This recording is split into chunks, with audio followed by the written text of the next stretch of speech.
Lo que estás a punto de escuchar no es una historia cualquiera, es una advertencia real sobre hasta dónde puede llegar la ambición cuando se disfraza de cariño.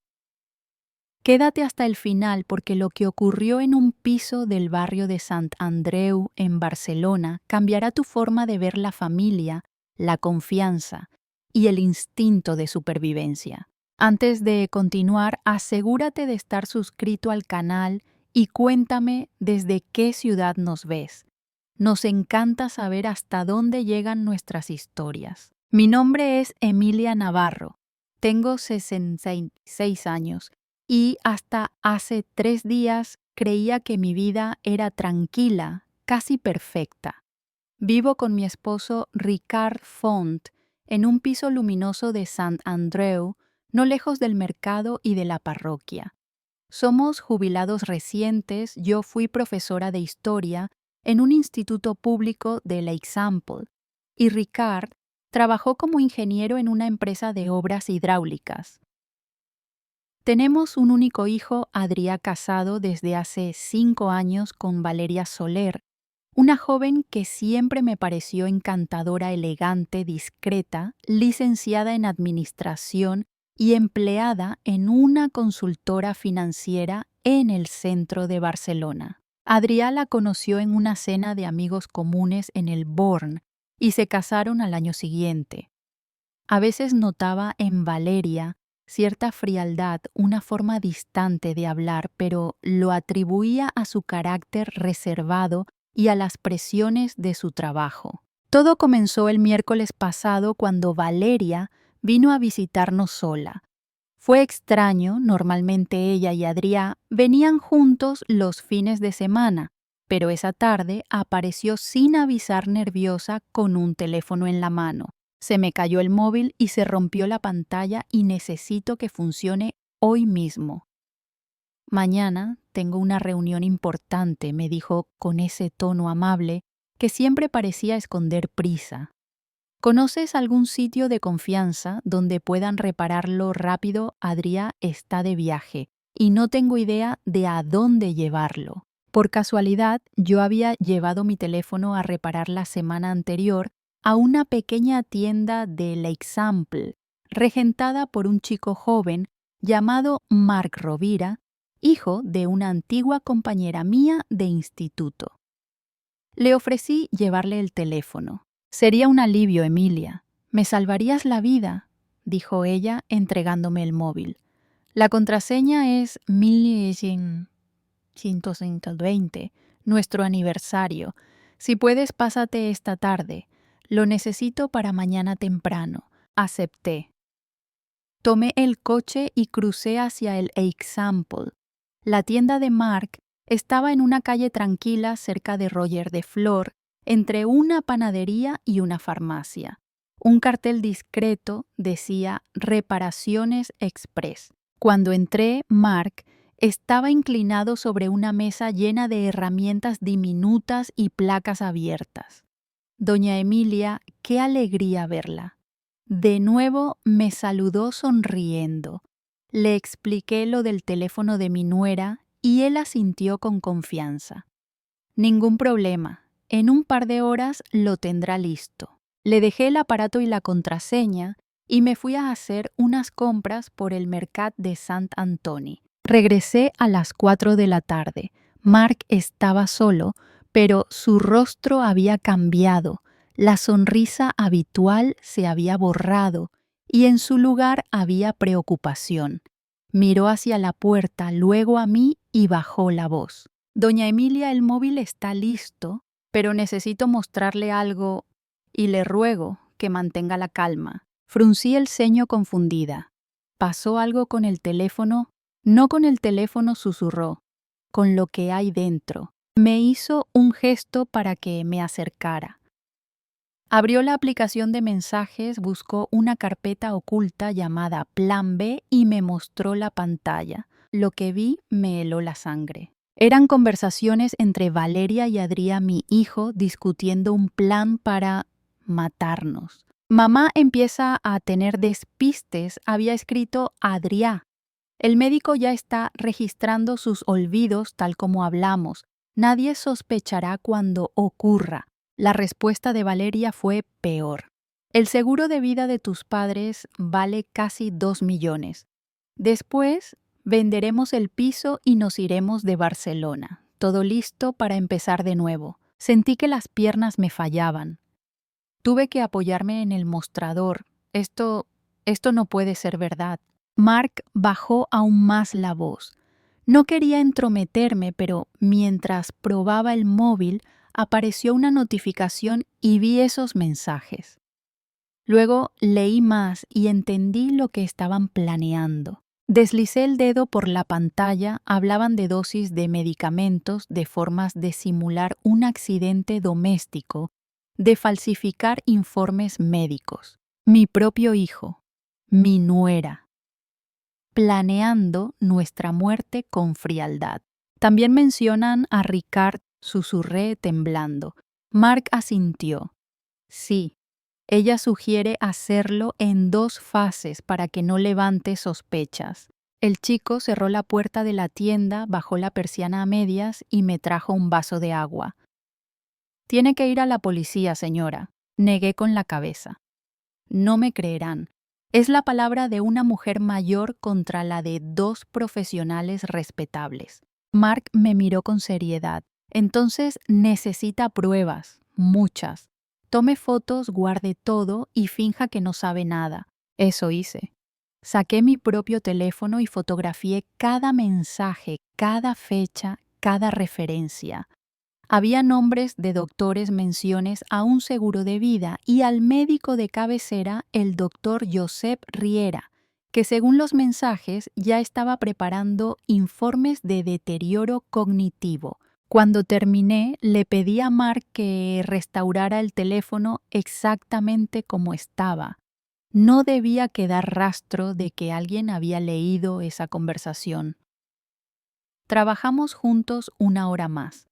Al salir el cielo sobre Barcelona se había cubierto de nubes grises. Conducir de regreso a casa fue una pesadilla.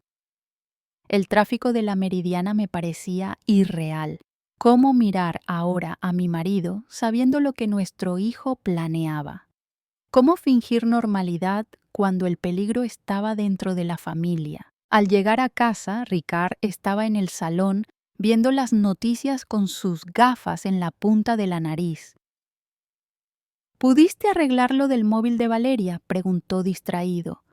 Tragué saliva. Sí, ya está listo. Me senté frente a él y le dije con voz firme: necesito mostrarte algo. Es grave. Le enseñé las fotos. A medida que leía, vi cómo su expresión pasaba de la confusión al horror. Finalmente, dejó el móvil sobre la mesa y se cubrió el rostro con las manos. No puede ser. Adrián nunca... Es su número Ricard. Es su forma de escribir. Y las respuestas son de Valeria. Cuando levantó la mirada vi en sus ojos algo nuevo, una mezcla de tristeza y determinación. ¿Qué hacemos? Le expliqué mi plan: revisar nuestras cuentas bancarias, cancelar tarjetas, cambiar contraseñas y averiguar qué tanto había manipulado ese médico. Debíamos actuar como si no supiéramos nada. Esa noche, mientras preparaba té, descubrimos la primera irregularidad. Transferencias pequeñas de 200 o 300 euros hechas desde nuestra cuenta a otra desconocida. Sumaban casi 10.000 euros. Adrià tiene acceso, murmuró Ricard. Le dimos poder el año pasado, ¿recuerdas? Por si algún día nos pasaba algo. La ironía me quemaba por dentro. Cambiamos contraseñas, cancelamos las tarjetas adicionales y llamamos al Banco de la Gran Vía para bloquear movimientos grandes sin autorización presencial. Cuando el reloj marcó las 7:30 sonó el timbre. Era Valeria. Venía a recoger el móvil. Mi corazón latía tan fuerte que creí que lo oiría. Me forcé a sonreír. Todo arreglado. Mark hizo un trabajo excelente. Ella encendió el móvil, revisó algo y sonrió. Perfecto. Gracias, Emilia. ¿Cuánto fue nada una cortesía? Es hijo de una amiga. Vi un leve gesto de inquietud en su rostro. ¿Estás segura de que no lo revisó nadie? Segura, hija. ¿Quieres pasar? Ricard está viendo la tele. No puedo, tengo que preparar una presentación para mañana. Su sonrisa era perfecta, demasiado. Cuando se fue cerré la puerta lentamente. El aire del piso parecía más denso. Me apoyé contra la pared. El juego acababa de empezar. Todavía recuerdo el sonido del teléfono vibrando sobre la mesa aquella mañana de jueves. Ricard estaba en el balcón regando las plantas y yo, con mi taza de café, revisaba los mensajes en silencio. Después de lo que había descubierto la noche anterior, los mensajes entre mi hijo y su esposa planeando nuestra muerte, el mundo me parecía suspendido en un cristal helado. No podía llorar, no podía hablar, solo escuchaba los latidos dentro de mi cabeza. Esa noche casi no dormí. Me levanté 3 veces a comprobar si la puerta estaba cerrada, si el gas estaba bien apagado, si Ricard seguía respirando. Todo lo que antes me daba seguridad ahora me parecía una amenaza. La voz de mi propio hijo resonaba en mi mente. Mamá empieza a tener despistes. Nadie sospechará cuando ocurra. A las 8, el timbre del móvil rompió el silencio. Era un número desconocido. Dudé en contestar. Finalmente respondí. Doña Emilia, una voz joven nerviosa. Soy Mark el técnico. Necesito verla. ¿Pasó algo con el móvil?, pregunté alarmada. No, no exactamente, pero alguien vino anoche a preguntar por él. ¿Quién? Una mujer rubia bien vestida dijo ser su hija. Yo no tengo hija. El corazón me dio un vuelco. Mark añadió. No le di información, pero me pareció raro. Solo quería advertirle. Colgué sin poder decir palabra. Me asomé al balcón. Ricard seguía allí concentrado en las macetas de romero. La mañana parecía normal, pero ya nada lo era. Decidí no contarle nada aún. No quería verlo derrumbarse. Fingí que todo iba bien, que solo necesitaba aire fresco. Salí a caminar hacia el mercado de Sant Andreu. El aire olía a pan recién hecho y a café tostado. Gente normal, vidas normales. Yo también lo era, hasta ayer. En el buzón del portal encontré un sobre sin remitente. Dentro, una hoja doblada con mi nombre, Emilia Navarro. El texto impreso con letras de ordenador era corto. No confié en nadie. Ellos no son los únicos. Sentí un escalofrío. Miré a los lados. Nadie. Guardé la carta en el bolso y seguí caminando aunque las piernas me temblaban. ¿Quién me estaba observando? ¿Quién más sabía? En casa, Ricard preparaba tortilla y pan con tomate. Le sonreí como pude, pero la sonrisa se quebró enseguida. «Estás pálida», dijo. «¿Te ha pasado algo?» «Nada, solo no dormí bien». No podía decirle la verdad, no todavía. Tenía que pensar. Si Adrià realmente planeaba algo, cualquier gesto fuera de lugar podría alertarlo. Decidí mantener la calma y ganar tiempo. Encendí el ordenador, busqué el número del doctor Josep Riera, nuestro médico de cabecera. Pedí una cita fingiendo preocupación por mi memoria, igual que Valeria había mencionado en los mensajes. Dejaré que crean que estoy perdiendo la cabeza, pensé. Era la única manera de descubrir cuánto sabían, pero no podía concentrarme. Las palabras de la carta anónima me rondaban sin descanso. Ellos no son los únicos. A media tarde, mientras Ricard dormía una siesta, entré en el despacho de Adrià. Aún conservábamos las llaves de su antiguo cuarto donde él guardaba documentos de la empresa familiar. Rebusqué entre carpetas y sobres. En una caja Encontré copias de nuestras pólizas de vida actualizadas hacía apenas un mes, pero lo que más me inquietó fue un formulario del Banco de la Gran Vía firmado digitalmente con nuestros nombres. Alguien había falsificado nuestras firmas. Sentí un nudo en la garganta, todo estaba planeado, y de pronto la traición ya no era solo emocional, era legal, calculada, fría. Me dejé caer en la silla. Recordé cuando Adrià era niño, cuando se escondía bajo la mesa para sorprenderme. Aquel mismo gesto de sorpresa, entonces inocente, ahora me asfixiaba.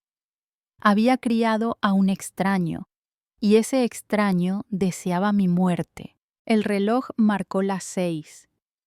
El sol de la tarde se filtraba por las cortinas y bañaba las paredes de luz dorada, pero para mí era un escenario falso, como una foto antigua. En ese instante escuché un ruido en el pasillo, pasos suaves. Ricard dormía.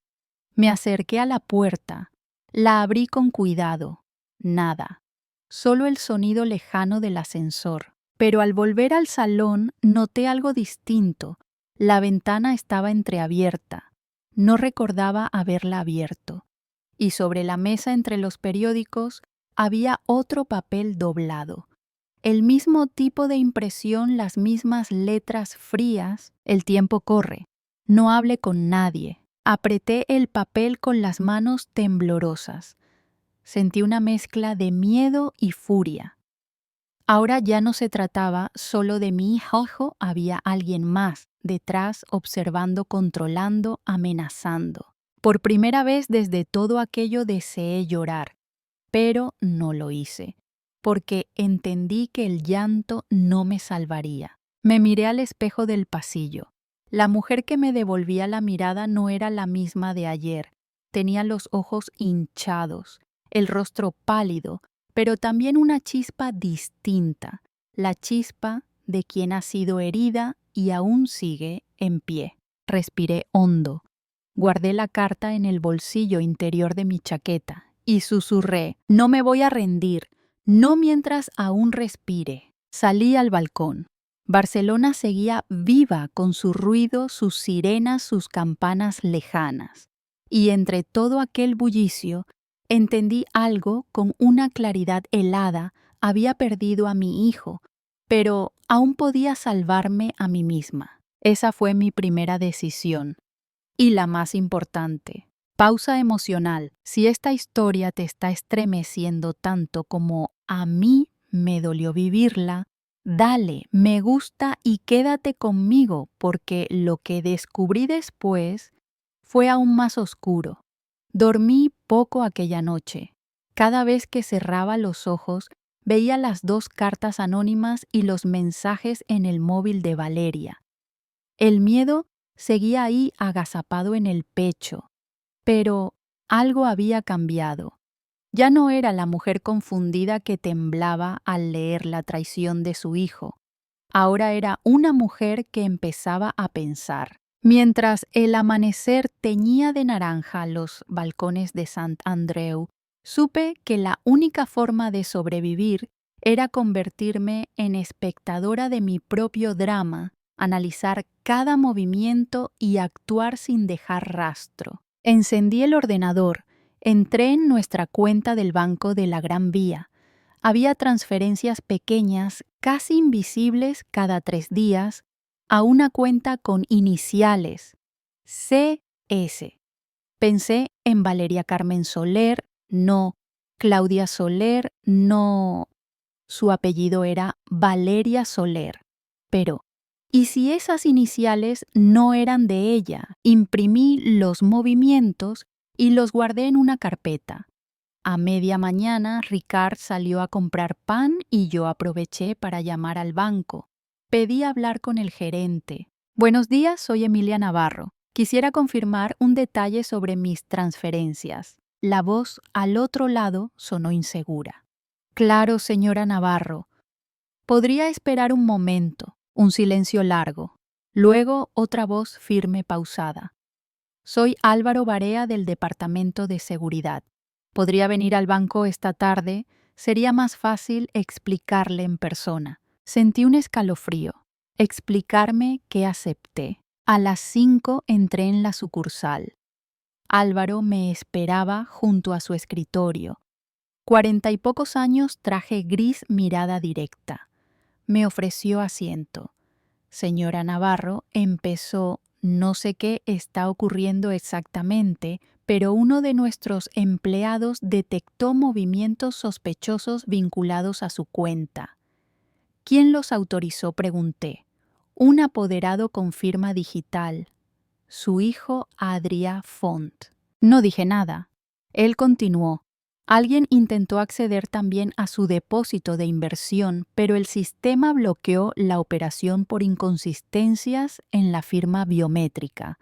Lo que me inquieta, señora, es que hay otro intento programado para mañana. Le conté parte de la historia, sin mencionar aún los mensajes ni las cartas. Álvaro escuchó en silencio y al final dijo algo que me sorprendió. No está sola. Mi madre pasó por algo parecido. A veces la justicia empieza con un pequeño acto de desobediencia. Me entregó una tarjeta personal con su número directo. Si vuelve a recibir llamadas o correos extraños, avíseme. Yo mismo las rastrearé. Cuando salí del banco, el aire olía a lluvia. Miré hacia el cielo y sentí una claridad que hacía días no conocía. Por primera vez desde todo aquello no tenía miedo. Esa noche, mientras Ricard veía las noticias, le conté la verdad. Le mostré los documentos, los mensajes, las cartas y el informe del banco. Su rostro palideció. ¿Nuestro hijo hizo todo esto? Sí, pero no vamos a hundirnos, Ricard. Vamos a defendernos. Pasamos horas elaborando un plan. Yo me ocuparía de recopilar pruebas, él, de vigilar movimientos físicos, quién entraba al edificio, qué coches se estacionaban cerca. Colocó discretamente una cámara vieja de seguridad apuntando a la entrada del piso. Decidimos no avisar a Mostila a la policía, todavía necesitábamos algo más sólido. El lunes fui a la consulta del doctor Josep Riera. Llevaba mi grabadora oculta en el bolso conectada al móvil. El médico me recibió con una sonrisa ensayada. Emilia, su hijo, me ha hablado de su situación. Dice que está preocupada por su memoria. Sí, últimamente olvido cosas, respondí fingiendo confusión. No se preocupe, solo necesito que firme unos formularios para actualizar su historial. Mientras hablaba, observé su mano. Temblaba, sabía perfectamente lo que estaba haciendo. Firmé con calma dejando que la grabadora captara cada palabra. Cuando salí, supe que esa grabación sería mi seguro de vida. Esa noche llamé a Álvaro, el gerente del banco. Le pedí ayuda para proteger nuestras cuentas sin levantar sospechas. Él aceptó y prometió bloquear digitalmente el acceso de Adrià durante 48 horas sin que apareciera registro inmediato. Ese margen de tiempo sería crucial. En mi mente todo empezó a ordenarse. Ya no era una madre desesperada, era una mujer que luchaba con inteligencia. Y en esa calma nueva recordé algo: el canal de televisión local solía emitir un programa de testimonios llamado Historias de Venganza. Lo veía con mi vecina cuando éramos jóvenes y siempre pensaba que esos relatos eran exagerados. Ahora comprendía que muchas de esas historias nacían en casas como la mía, entre paredes aparentemente tranquilas. Y que quizá algún día la mía también se contaría como una de esas historias de venganza que no buscan castigo sino justicia. Ricard me escuchaba en silencio. ¿Estás segura de lo que haces?, preguntó con voz temblorosa. Más segura que nunca, respondí. Si no actuamos ahora, nos borrarán de nuestra propia vida. Pasaron los días. Marc Rovira, el joven técnico, siguió ayudándonos en secreto. instaló un sistema que clonaba las notificaciones del móvil de Valeria. Cada vez que ella escribía algo nuevo, nos llegaba una copia, y así una noche leímos el mensaje que confirmaba todo mañana por la noche, en el té. Ahí supe que la trampa estaba tendida, y también supe que ya no temía. Me miré en el espejo y apenas me reconocí. No era la mujer frágil del principio, sino alguien dispuesto a pelear con las mismas armas. El miedo se había convertido en determinación y la traición en motor de justicia. Al mirar a Ricard, sentí que ambos estábamos listos para la próxima jugada. Sabíamos que después de todo nuestra historia acabaría contándose algún día entre esas historias de venganza que hacen temblar al mundo, pero que en el fondo solo buscan recuperar lo que fue nuestro.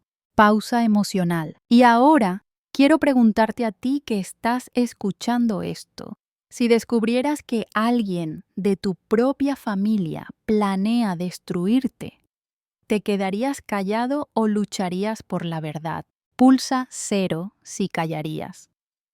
Pulsa 1 si lucharías.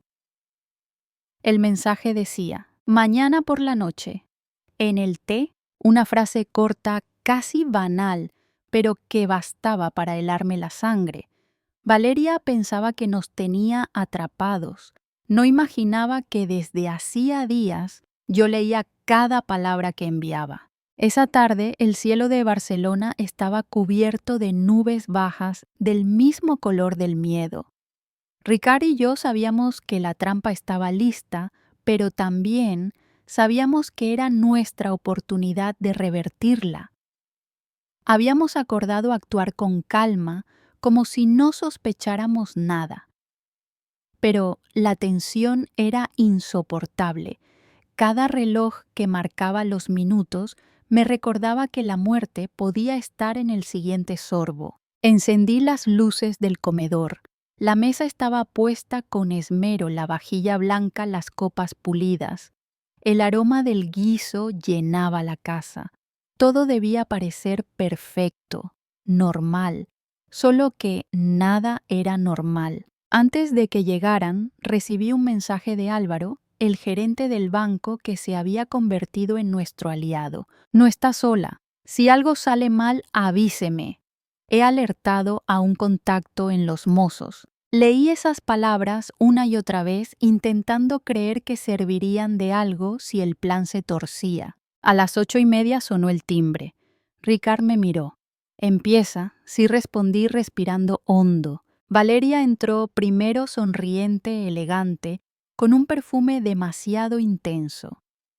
Detrás venía Adrià, nuestro hijo, con una botella de vino en la mano.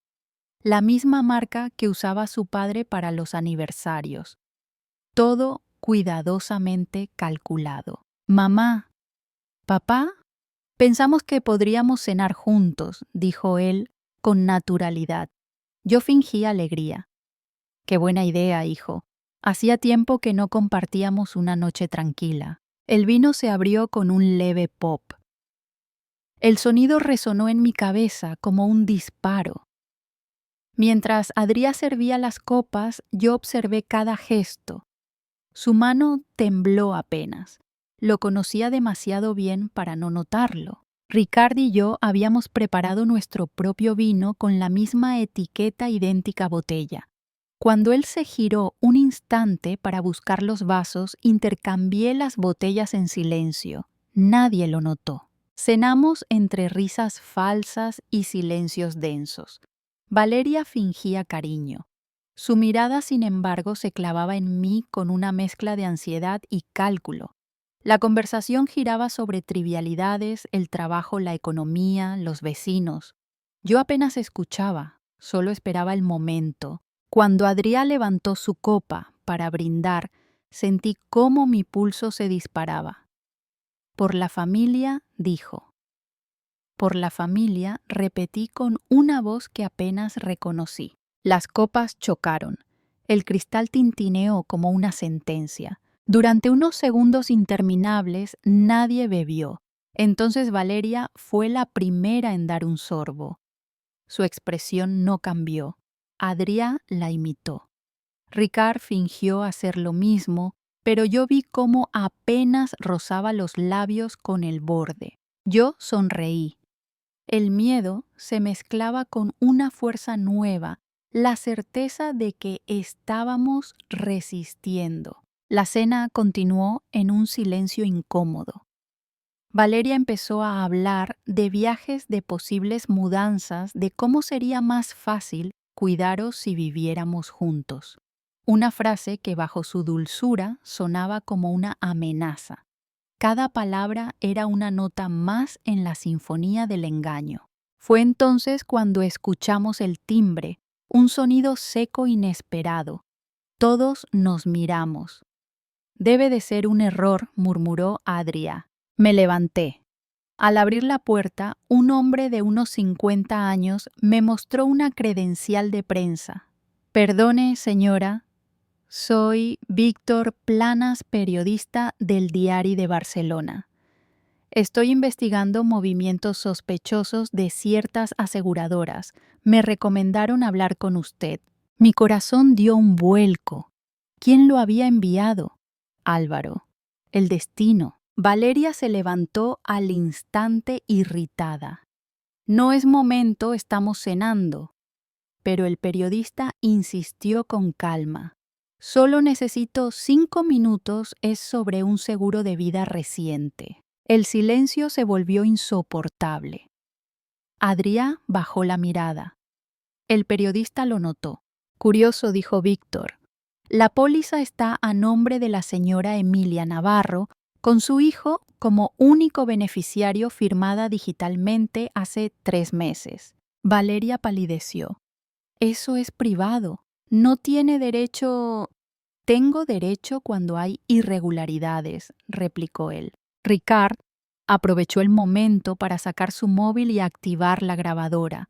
Por fin el equilibrio de poder se inclinaba. Adrià intentó reír. Debe de ser un error administrativo. Pero la voz le temblaba. El periodista lo miró con calma.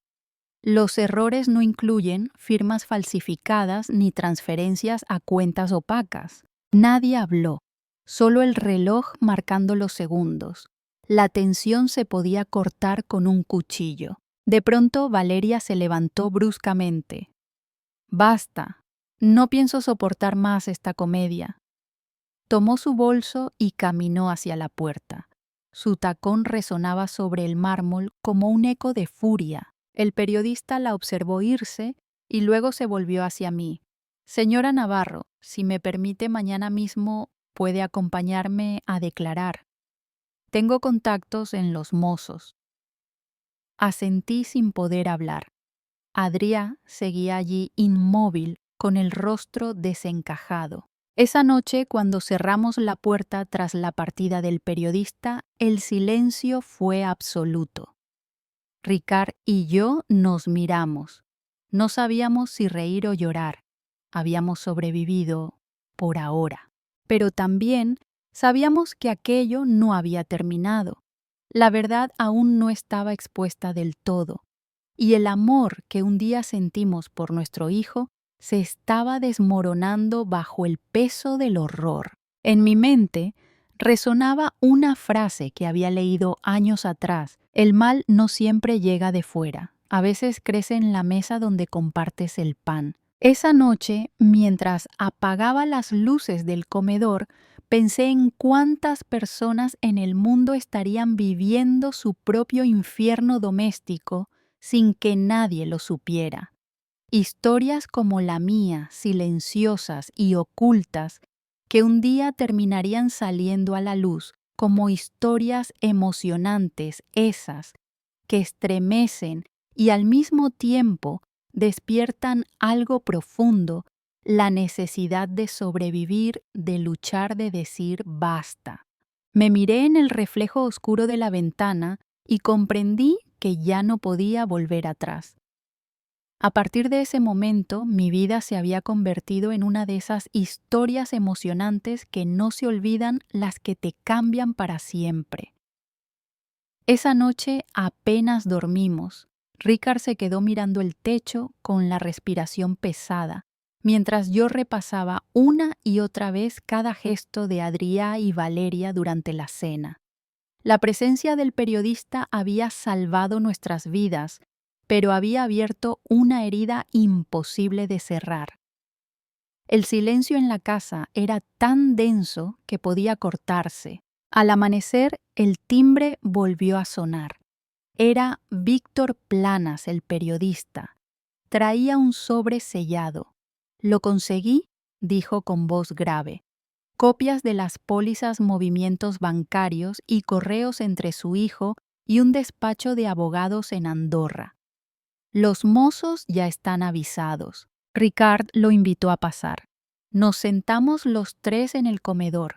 El periodista extendió los documentos sobre la mesa. Ahí estaban las pruebas, firmas falsificadas, solicitudes de transferencia y un correo donde Valeria pedía acelerar el proceso. Leí esas líneas con el estómago encogido. Sentía alivio y una tristeza que me aplastaba el pecho. Ricard se levantó, se acercó a la ventana y murmuró sin mirarnos. Yo tuve la culpa. Lo miré confundida. ¿Qué dices? Él giró despacio. Tenía los ojos enrojecidos. Fui yo quien le dio poder notarial a Adrià hace un año.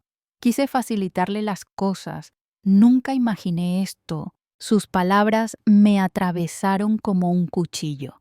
En un segundo entendí que el error no había sido solo de ellos, sino también nuestro por haber confiado ciegamente. El periodista guardó silencio unos segundos y dijo: «No se castiguen más. El amor de los padres siempre confía. Lo importante ahora es actuar». A media mañana llamaron de los mozos. Nos citaron para ir a declarar a la comisaría del Escort. Mientras esperábamos el taxi, Ricard me tomó la mano. «Pase lo que pase, Emilia, te prometo que esta vez no me quedaré callado». En la comisaría, un inspector de mirada serena nos recibió. Su nombre era Raúl Salcedo. Nos escuchó con atención y revisó los documentos. «Tenemos suficiente para abrir una investigación», dijo, «pero necesitaremos más». El periodista Planas aportó las grabaciones del banco y la cena. Cuando las reprodujeron, el sonido de la voz de Valeria diciendo «mañana por la noche», en el té, me heló por dentro. Horas después, la policía registró el apartamento de Adrià y Valeria en el Eixample. Encontraron extractos, dispositivos de almacenamiento y una receta médica falsificada. Fue el fin del engaño. La noticia se extendió rápido. Detenida pareja en Barcelona por intento de envenenamiento y fraude familiar. Verlo en los titulares fue como mirar mi vida convertida en un espejo roto. No sentí satisfacción ni venganza, solo un vacío silencioso. Cuando nos llamaron para identificar objetos incautados, vi entre las pruebas un reloj de Ricard que había desaparecido meses antes y un colgante que Adrià me regaló en mi cumpleaños. Todo había sido parte del disfraz perfecto, cariño y traición entrelazados. Esa noche, después de firmar las últimas declaraciones, Ricard me abrazó largo sin decir nada. Lloramos los dos sin vergüenza. Era un llanto limpio, sin ira, solo el desahogo de quienes por fin habían visto la verdad. Los días siguientes fueron extraños. Vecinos, amigos, incluso antiguos alumnos se acercaron con palabras de apoyo. Muchos me contaban sus propias heridas familiares. Una señora del mercado me dijo: «Su historia me ha hecho pensar. Hay cosas que una calla por miedo. Usted me ha dado valor». Entonces comprendí algo que nunca olvidaré, que a veces las tragedias personales se convierten en historias que inspiran no por el dolor que causan, sino por la fuerza que despiertan en otros. El periodista publicó un artículo titulado La mujer que no se rindió. Recibí cartas de todo el país, personas mayores, madres, abuelas, hombres que también habían sido traicionados por sus propios hijos. Decían que mi coraje les había recordado que nunca es tarde para defender la dignidad. Pero cada noche, cuando la casa se quedaba en silencio, yo pensaba en Adrià, en el niño que un día me trajo flores del colegio, en el adolescente que lloró la muerte de su perro.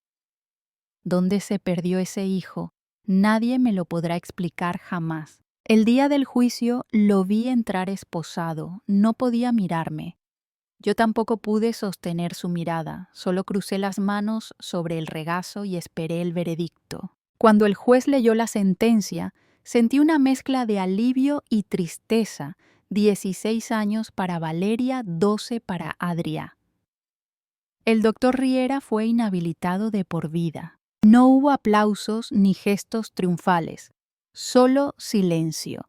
El silencio de la justicia cuando llega tarde, pero llega. A la salida, Víctor Planas se me acercó.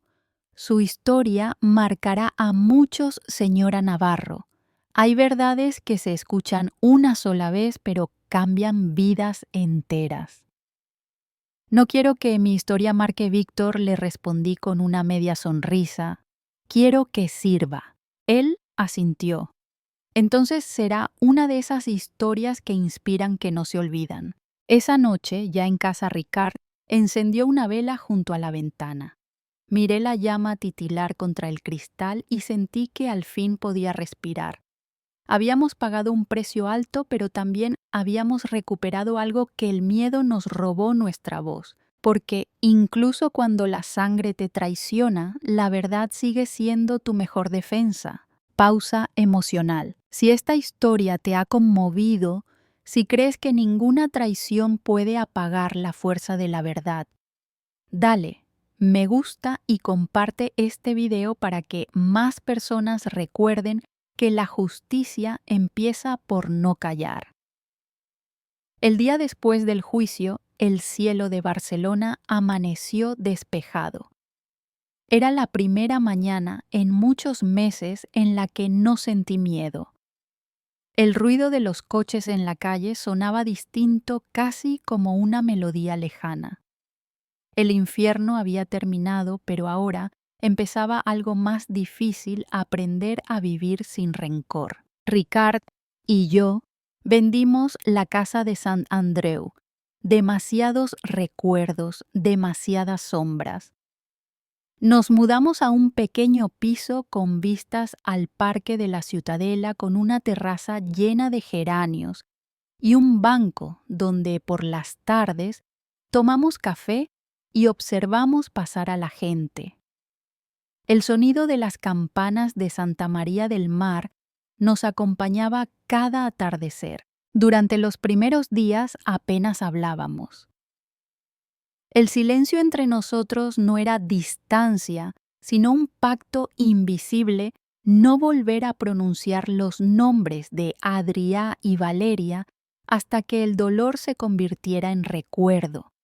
A veces veía a Ricard escribir en su cuaderno, otras lo encontraba mirando al horizonte con los ojos húmedos. Yo me refugiaba en la lectura, en la música clásica, en los paseos por el Born. Una tarde, mientras compraba flores en una pequeña tienda de la calle Princesa, una mujer se me acercó. —¿Usted es Emilia Navarro? —preguntó con voz temblorosa. Asentí algo desconcertada. Leí su historia en el Diari de Barcelona. Quería darle las gracias. Se llamaba Rosa Santamaría y dirigía una asociación de mujeres mayores llamada Memoria y Dignidad. Me contó que muchas socias habían sufrido abusos, engaños o manipulaciones de sus propias familias. Nos gustaría que viniera a compartir su experiencia, dijo. no para revivir el dolor, sino para enseñar a otras que aún pueden levantarse. Acepté con duda. No me consideraba un ejemplo, solo una sobreviviente. Pero esa misma noche, mientras leía un poema de Benedetti, entendí que hablar también puede curar. La semana siguiente entré en la sala comunitaria donde me esperaban más de 50 mujeres. Algunas llevaban bastones, otras libretas. Todas tenían en la mirada algo familiar, esa mezcla de tristeza, orgullo y resistencia que solo dan los años. Me ofrecieron asiento frente a un micrófono. Temblé al principio, luego empecé a hablar. Les conté cómo la traición puede llegar sin aviso disfrazada de cariño, cómo el miedo paraliza pero también enseña, y cómo cuando todo parece perdido, aún se puede recuperar la dignidad con inteligencia, paciencia y verdad. Nadie se movía. Al final, una de ellas se levantó y aplaudió. Después, todas. Aquel aplauso no era para mí. Era un aplauso colectivo, una afirmación silenciosa de que las heridas no nos definen, que la vida sigue incluso después de perderlo casi todo. Desde entonces, empecé a colaborar con la asociación. Ayudaba a redactar folletos sobre derechos de los mayores, a organizar charlas sobre prevención de fraudes y de vez en cuando escribía pequeños artículos bajo un seudónimo Elena del Mar. No buscaba fama, solo dejar constancia de lo vivido. Un día Rosa me entregó una carta. Venía del centro penitenciario de Bryans. Era de Adrià. No la abrí de inmediato. La dejé sobre la mesa durante 3 días. Finalmente, una mañana de lluvia, respiré hondo y la abrí. Mamá, no espero perdón. No sé en qué momento perdí el sentido. Solo quiero que sepas que pienso en vosotros cada día. He leído sobre tu trabajo con mujeres mayores. Me enorgullece aunque no merezca sentirlo. Si algún día quieres escribirme, estaré aquí. Leí esas líneas sin lágrimas. Solo sentí una paz extraña, casi dulce. Por primera vez no había odio, solo aceptación. Le respondí una semana después con pocas palabras. Todos cometemos errores, Adrià, algunos irreparables, pero la vida nos da tiempo para pensar. Cuida de tu alma. Ricard me abrazó al leerla. Eso es el perdón verdadero, susurró. No el que se olvida, sino el que deja respirar. Desde entonces, cada domingo paseamos juntos por el parque. Nos sentamos en el mismo banco, observando cómo las hojas caen y vuelven a nacer. A veces hablamos del pasado, pero sin tristeza. Otras simplemente nos quedamos callados disfrutando del aire tibio del Mediterráneo. Aprendí que el silencio no siempre es vacío. A veces es la forma más profunda de paz. Meses después, el periodista Víctor Planas publicó un libro sobre varios casos de resiliencia. Uno de los capítulos se titulaba Emilia Navarro, la mujer que transformó la traición en sabiduría. Cuando lo leí sonreí, no porque me viera como una heroína, sino porque entendí que de alguna manera mi historia ya no me pertenecía sola.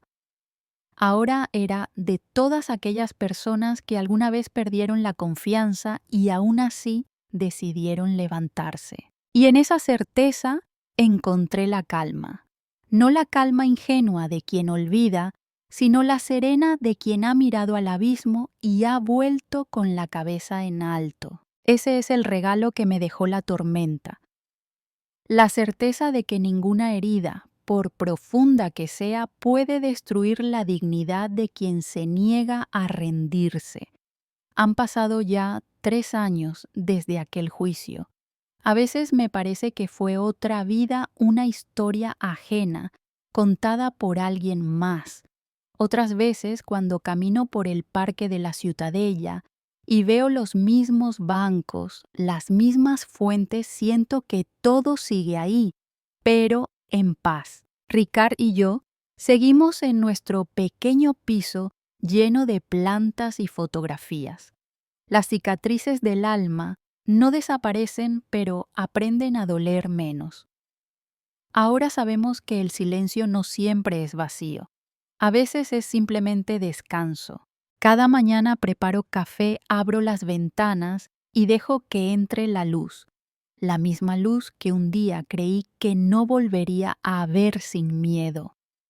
Es curioso cómo la vida, incluso después del dolor, te ofrece una segunda oportunidad si sabes mirarla con calma. He aprendido algo esencial: el tiempo no cura solo. Lo que cura es lo que haces con él. Podría haberme quedado atrapada en el rencor, pero decidí moverme, aprender, compartir. Esa decisión fue mi verdadera venganza: vivir sin miedo y sin odio. Sigo colaborando con la asociación Memoria y Dignidad. Ahora doy charlas en centros de mayores sobre cómo proteger su independencia, cómo reconocer señales de manipulación emocional o financiera. No hablo desde el rencor, sino desde la experiencia. Les digo siempre: la edad no te hace débil, te hace sabia. Pero hay que recordar que la sabiduría también se defiende. Algunas personas se me acercan después con lágrimas en los ojos, contándome que han pasado por algo parecido. Yo las abrazo y pienso que, aunque mi historia nació del dolor, hoy sirve para acompañar a otros. Eso me reconcilia con el pasado. A veces me escribe Adrià desde la prisión. Sus cartas son cortas, humildes. Me cuenta que estudia psicología, que colabora en un taller para reclusos mayores. No sé si algún día podré volver a abrazarlo sin sentir el eco del pasado, pero al menos ahora, cuando pienso en él, ya no duele, ya no duele. Solo queda un deseo silencioso: que encuentre su propio perdón. El periodista Víctor Planas vino hace unos meses a visitarnos. Estaba preparando un documental sobre la fortaleza emocional de las personas mayores. Me preguntó si aceptaría aparecer contando mi historia frente a cámara. Acepté, no por orgullo, sino porque entendí que la memoria también es una forma de justicia. El día de la grabación fue tranquilo. Me senté frente al ventanal con el mar al fondo y respondí a sus preguntas con serenidad. Cuando me pidió que resumiera mi aprendizaje en una sola frase, dije: la familia no siempre es quien comparte tu sangre, sino quien respeta tu paz. Desde entonces he recibido mensajes de personas de toda España. Algunos me dicen que mis palabras les dieron valor para denunciar un abuso, otros que les ayudaron a perdonar. Yo solo respondo con gratitud, porque cada historia que me comparten se convierte también en una lección para mí. He descubierto que la gratitud es la forma más profunda de libertad.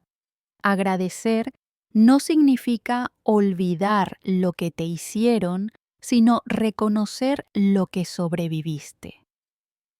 Cada vez que veo el rostro cansado pero sereno de Ricard, cada vez que una mujer me sonríe tras una charla, siento que todo valió la pena. En primavera, las jacarandas del parque florecen y tiñen de violeta las aceras.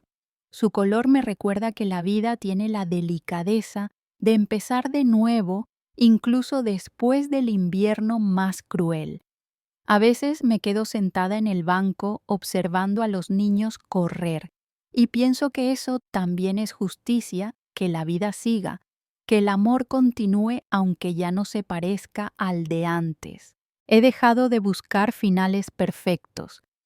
Ahora solo busco momentos honestos, una conversación tranquila, una tarde sin miedo, una noche sin sobresaltos. Eso a mi edad es suficiente felicidad. Cada historia deja una huella. La mía empezó con traición, siguió con coraje y termina con gratitud y sabiduría. Porque la verdadera victoria no está en vengarse, sino en seguir viviendo con dignidad. Y si algo deseo que recuerdes de todo esto es que nunca es tarde para levantarte, para elegir la calma en lugar del odio, para entender que tu valor no depende de quién te traicionó, sino de cómo decides seguir adelante. Quizás algún día alguien cuente mi historia y piense que fue solo una más. Pero si al menos una persona escucha y se reconoce, si alguien se levanta de su propio dolor y dice, yo también puedo, entonces todo este camino habrá tenido sentido. Gracias por acompañarme hasta aquí, por escuchar, por sentir, por compartir este viaje. Historias como la mía no son solo recuerdos, son espejos donde todos podemos vernos alguna vez. Pausa emocional. Y ahora, antes de despedirme, quiero pedirte algo muy sencillo. Si esta historia te tocó el corazón, suscríbete al canal, deja tu comentario contando desde dónde nos escuchas y mira los otros relatos que tenemos para ti, porque cada semana seguimos compartiendo historias reales que nos enseñan a vivir con más fuerza, con más verdad y con más esperanza.